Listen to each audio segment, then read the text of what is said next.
Bien sûr, l'actualité de ce jour reste marquée par la désignation du pape Léon XIV, le regard de la presse avec Cabrel Guilain-Lemami. Bonsoir Cabrel. Bonsoir à tous.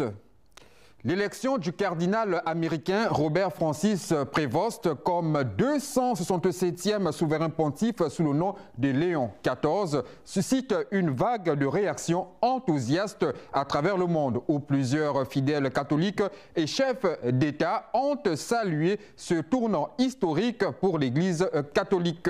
Le journal APA News évoque certains chefs d'État du continent africain, notamment Bassirou Diomaye Faye, qui a exprimé ses chaleureuses félicitations à Léon XIV. Le président sénégalais souhaite un pontificat rempli d'accompagnement et de bénédictions sous le signe du dialogue interreligieux, de la paix et de la fraternité humaine.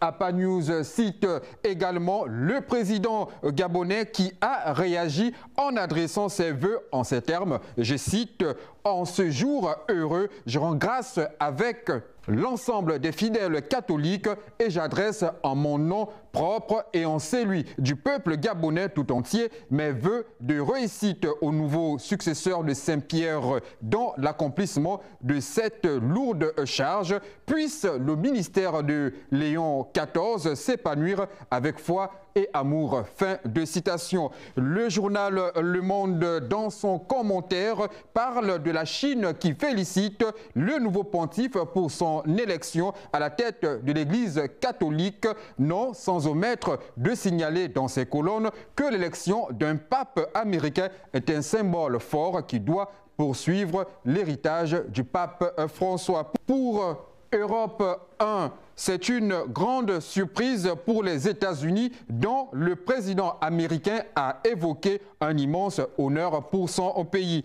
La Croix internationale souligne que Léon XIV est le premier pape de l'histoire originaire des États-Unis. Plusieurs rendez-vous attendent le nouveau souverain pontife ces prochains jours après sa première apparition jeudi dernier devant la place Saint-Pierre, conclut le journal Le Monde.